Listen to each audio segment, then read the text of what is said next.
தந்தி தொலைக்காட்சி நேயர்களுக்கு வணக்கம். நல்லதை சொல்வோம், நல்லதை செய்வோம், நல்லதே நடக்கும். இன்று 4/5/2025 ஞாயிற்றுக்கிழமை. பூசம் நட்சத்திரம் இரவு 6:23 வரை, பிறகு ஆயில்யம். இன்றைக்கு அக்கின் நட்சத்திரம் ஆரம்பம். அக்கின் நட்சத்திர தொடுப்புங்கிறாங்கல்ல, கோயில்களுக்கெல்லாம் போறீங்களா, சிவபெருமானுக்கு மேலே ஒரு சின்னமாக ஒரு கருவி ஏதாவது ஒன்று வச்சுருப்பாங்க, ஒரு செம்பு மாதிரி. அதுலேருந்து சுட்டு சுட்டா தண்ணீர் வடியும். ஏன்னா உக்கிரத்தை தணிப்பதற்காக தண்ணீரை விட்டு கொண்டிருப்பார்கள். அப்படிப்பட்ட அக்கின் நட்சத்திர தொடுப்பு ஒரு சூரியன் கொஞ்சம் ஆங்காரமாக, அது கொஞ்சம் கடுமையாக வருகின்ற நேரம். அதனால் இந்த நேரத்தில் எந்த ஒரு புது முயற்சிகளிலும் சுபகாரியங்கள் செய்யக்கூடாதுன்னு சொல்லியிருக்காங்க. அது இன்றையிலேருந்து எது வரைக்கும் நீங்கள் தெரிஞ்சுக்கணும். 4/5/2025 28/5/2025 வரைக்கும் அக்கின் நட்சத்திர காலம். இந்த நேரத்தில் சுபகாரியங்களை தவிர்க்கணுங்கிறாங்க. தவிர்க்க முடியாத சுபகாரியங்கள் செய்யலாம்னாலும் கூட கூடியவரை தவிர்ப்பது தான் நல்லதுன்னு சொல்லி, இனி நான் இன்றைக்கு உங்களுக்கு சொல்ல இருக்கிற கருத்து, 2 தினங்களுக்கு முன்னால் சோதித்து பார்த்து ஜாதிக்கல் அணின்னு சொன்னேன். சில கல் சில நோயை குணப்படுத்தும். எந்த நோயை குணப்படுத்துமோ, நமக்கு அந்த நோய் இருந்துச்சுன்னா அந்த கல்லை போடலாம். மேற்கொண்டு அந்த கல்லை வச்சு பார்த்து சோதித்து பார்த்து போட வரமுனே. இப்போ நல்ல புஷ்பராகம்னா குதிரை மூக்குக்கிட்டே கொண்டுட்டு போனால் தும்பிக்கினே இருக்கும். நல்ல வெண்முத்து எப்படி செலக்ட் பண்ணுறேன்னா, ஒரு டம்ளர் பாலில் முத்து போட்டிங்கன்னா மிதந்துச்சுன்னா அது கொற்கை முத்து, நல்ல முத்து. அது மாதிரி நீளமெல்லாம் வச்சு சோதிச்சு போட்டுக்கணுமா. எங்கள் ஊரில் கூட எனக்கு தெரிஞ்ச ஒரு பெரிய மருத்துவர் ஒருத்தர் இருந்தார். அவர் இந்த கல் ரொம்ப பிரியப்படுவார். கல் வாங்கி போட்டுக்கணும், திசைக்கு திசை மாற்றணும்னு.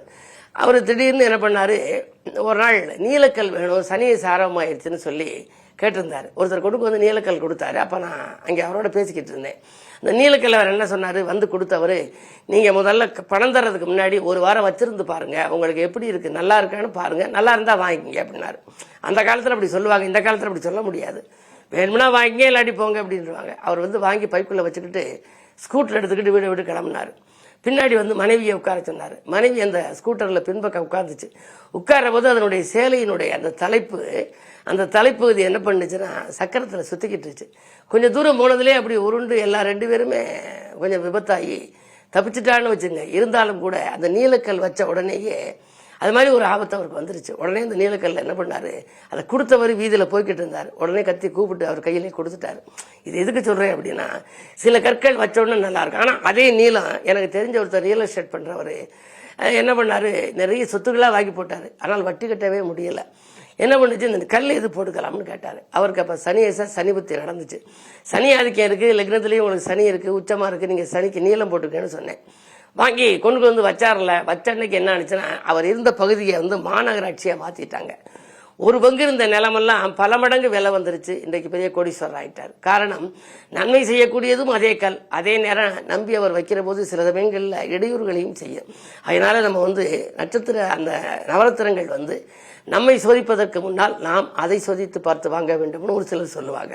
ஆனால் அந்த அடிப்படையில் முடியுமான்னு தெரியல. இருந்தாலும் மாணிக்கம் வயிற்று நோய் தீர்க்கும், உள்ள மனநோயை முத்தை தான் குணப்படுத்தும்னு சொன்னேன். மிச்சம் இதே மாதிரி புஷ்பராகம் என்ன செய்யும், கோமேதகம் எந்த நோய் தீர்க்கும், மரகதம் எந்த நோய் தீர்க்கும். அதே மாதிரி நுரையீரல் நோயெல்லாம் போக்கணும் அப்படின்னா வைரத்தை போட்டுக்கணுங்கிறாங்க. அதே மாதிரி சீராக குணப்படுத்துவதற்கு நீலக்கல் இருக்கே, அது நரம்பு நோயெல்லாம் போக்குமா. ஆக இது மாதிரியான இந்த நோய்களை குணமாக்கும் அந்த ரத்தினங்களை பற்றி தொடர்ந்து உங்களுக்கு தந்தை தொலைக்காட்சியிலே சொல்வேன் என்று சொல்லி, இனி இந்திய ராசி பலன்களை இப்பொழுது உங்களுக்கு வழங்கப் போகின்றேன்.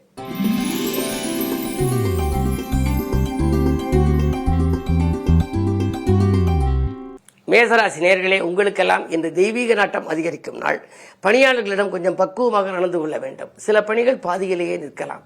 சூரிய பலம் நன்றாக இருக்கிறது. ஆனால் ராசிநாதன் செவ்வாய் நீச்சம் பெற்றிருக்கின்றார். நீச்சம் பெற்று செவ்வாய் இருப்பதனாலே உடல்நிலையில் கொஞ்சம் தொல்லை வரும். உடன்பிறப்புகள் உங்களுக்கு கொஞ்சம் எதிரியாக மாறலாம். உங்கள் கருத்துக்களை ஏற்காமல் இருக்கலாம்.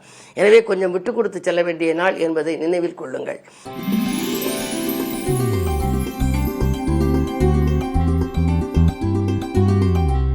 ரிஷபராசி நேயர்களே, உங்களுக்கு குரு நன்றாக ராசியில் இருக்கின்றார். குரு இருந்தாலும் சேர்ந்தாலும் பார்த்தாலும் தோஷ நிவர்த்தி என்பார்கள். எனவே நேற்றைய தினம் நடைபெற்ற ஒரு சில பிரச்சனைகள் இன்று நல்ல முடிவுக்கு வரும். வருமானம் 2 மடங்காக உயரும்.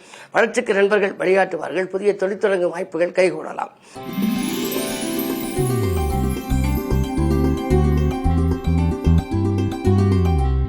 மிதுனராசி நேயர்களே, உங்களுக்கெல்லாம் விரயஸ்தானத்திலே குரு, சுப விரயங்கள் ஏற்படும். குழந்தைகளின் கல்யாணம் சம்பந்தமாகவோ, மனை கட்டுதலோ, கட்டியை விட்டு பழுது பார்த்தலோ காணும். என்ன இருந்தாலும் இன்று உங்களுக்கு மதியத்திற்கு மேல் உங்கள் மனக்கலக்கம் அகலும். பயணங்களால் உங்களுக்கு பலன் கிடைக்கும் நாளாக இந்த நாள் அமைகின்றது.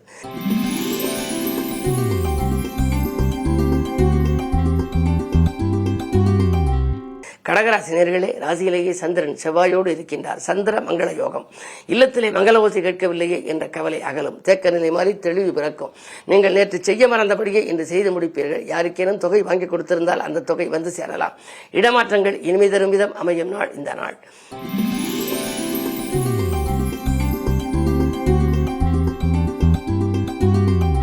சிம்மராசி நேயர்களே, ஜென்மத்தில் கேது. ஆன்மீக நாட்டம் அதிகரிக்கும். அதே நேரம் மனக்குழப்பங்களும் உண்டு. துணிவும் தன்னம்பிக்கையும் குறையாமல் பார்த்துக் கொள்ளுங்கள். தொலைபேசி வழியில் வருகின்ற தகவல், அதிகாலையில் வரும் தகவல் ஆச்சரியப்படத்தக்கதாக இருக்கும். நண்பர்களை நம்பி ஒப்படைத்த பொறுப்புகள் நல்லவிதமாக முடியும். புதிய வேலைக்கு விண்ணப்பித்தவர்களுக்கு அது கைகூடும்.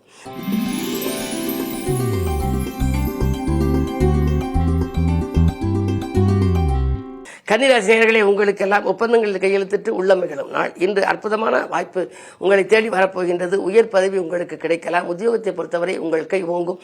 மேலதிகாரிகள் இணக்கமாக நடந்து கொள்வார்கள். வீடு கட்ட அல்லது வாகனம் வாங்க கடனுதவி கட்ட விண்ணப்பித்திருந்தால் அது நடைபெறும்.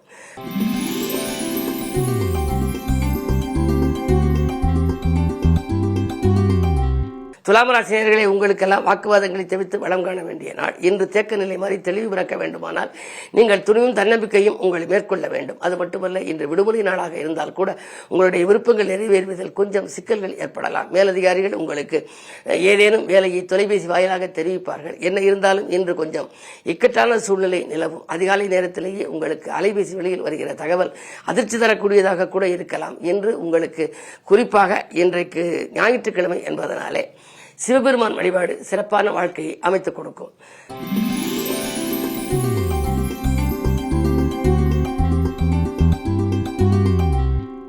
விருச்சிக ராசி நேயர்களே, உங்களுக்கெல்லாம் வெளிவட்டார பழக்க வழக்கம் விரிவடையும் நாள். இன்று விஐபிக்கள் வீடு தேடி வருவர். கொடுத்த கடன்கள் வசூலாகும். வாக்குவாதங்களை தவிர்த்து வளம் காண வேண்டிய நாள் என்று கூட நான் சொல்லுவது வழக்கம். ஏனென்றால் உங்கள் ராசிக்கு 2ஆம் இடத்துக்கு அதிபதியான குரு உங்கள் ராசியை பார்க்கின்றார். ஆனால் 6ஆம் இடத்திலும் சூரியன் புதனோடு இணைந்திருக்கின்றார். சூரியன் 6இல் இருக்கின்ற பொழுது கொஞ்சம் மறைமுக எதிர்ப்புகள் இருக்கத்தான் செய்யும். இருந்தாலும் வாக்குவாதங்களை தவிர்ப்பது நல்லது. வளர்ச்சிக்கு வித்திட மாற்று இனத்தவர்கள் உங்களுக்கு ஒத்துழைப்பு செய்வார்கள். கூட்டு முயற்சியிலிருந்து விலகி தனித்து இயங்கலாமா என்று கூட நீங்கள் சிந்திப்பீர்கள். இந்த நாள் நல்ல நாள்.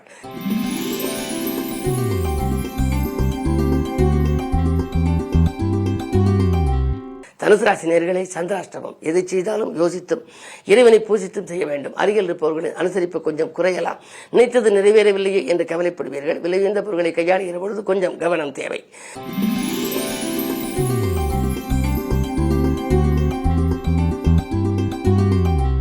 மகர ராசி நேயர்களே, உங்களுக்கெல்லாம் வாய்ப்புகள் வாயில் தேடி வருகின்ற நாள். வருங்காலத்தை பற்றிய பயம் அகலும். கல்யாண முயற்சிகள் கைகூடலாம். செல்வ நிலை உயர சிநேகிதர்கள் வழிகாட்டுவார்கள். அஷ்டமத்தில் கேது இருப்பதால் அலைச்சல் உண்டு. அலைச்சல் கேட்டு ஆதாயம் குறைவாகத்தான் கிடைக்கும் என்றாலும் கூட பயணங்களை தள்ளி வைக்க முடியாத சூழல் உருவாகலாம். இந்த நாள் இனிய நாளாக அமைத்துக் கொள்ள சோமாஸ்கந்தர் வழிபாடு உங்களுக்கு கை கொடுக்கும்.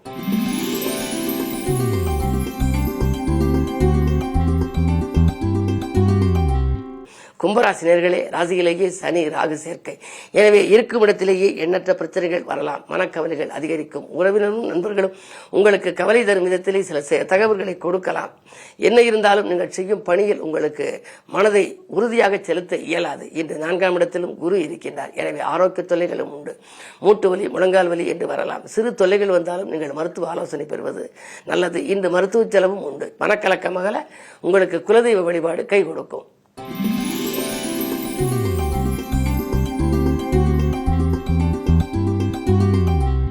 மீனராசி நேயர்களே, ராசியில் சுக்கிரன் உச்சம். எனவே ஆடை ஆபரண சேர்க்கை உண்டு. விலையுந்த பொருட்களை வாங்குவதில் கவனம் செலுத்துவீர்கள்.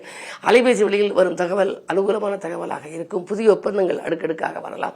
உங்களுடைய கரங்களில் புரளும் பணம் ஒரு தொகை செலவழிந்த பின்னரே அடுத்த தொகை வந்து கொண்டிருக்கும் இதுவரை. ஆனால் இன்று தினம் மிதமிஞ்சிய பொருளாதாரம் வருவதற்கான அறிகுறிகள் தென்படுகின்றன. சாதகமான சூழ்நிலை அமையும். இந்த நாள் உங்களுக்கு ஒரு நல்ல நாள். மேலும் விவரங்கள் அறிய தினத்தந்தி படியுங்கள்.